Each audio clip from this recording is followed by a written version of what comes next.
taken a decision that by 31st of December this year, there will be no more issuance of dividend warrants. Now, that initiatives can only be successful if we also have the support and the buy-in of the company secretaries. So we held a meeting with them, and we got their full support. We also discussed on the issue of submission of annual reports. And at that meeting, we had in attendance the leadership of Shareholders Association, because while you have the company secretary, you also have to also invite the Shareholders Association. We had a very robust discussions. Some of the shareholders were insisting on getting their annual reports.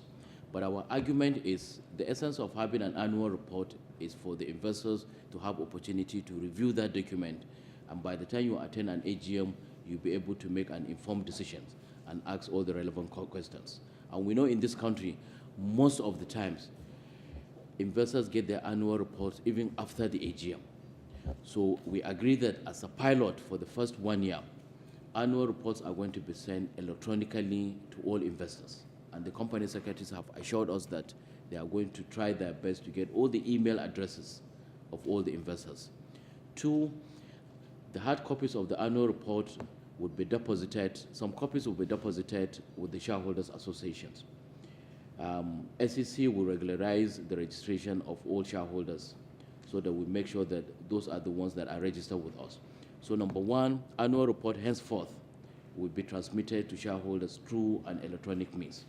Then 2, they will keep some good copies with the shareholders association so that any shareholder that intends to have a hard copy, that shareholder will be able to have access.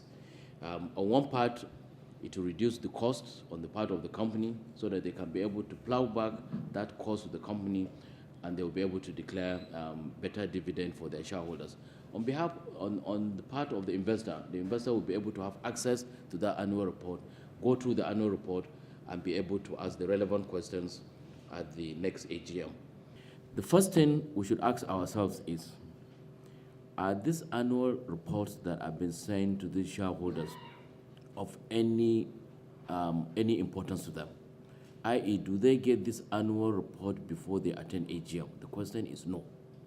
98% of shareholders, except institutional investors, don't get their annual report before the AGM.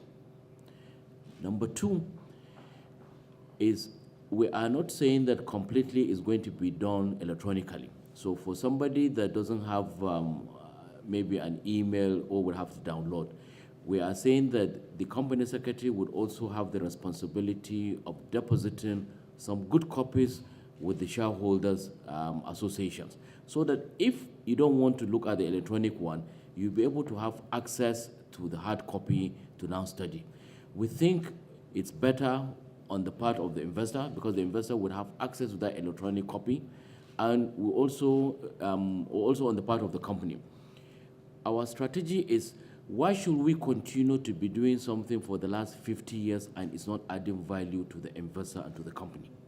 Even for the benefit of change, let's change and see how we're going to do it.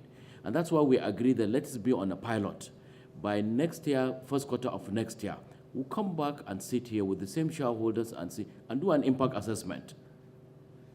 Look at some of the gaps and see how we can address it. And ask ourselves, are we doing better than what we used to do before?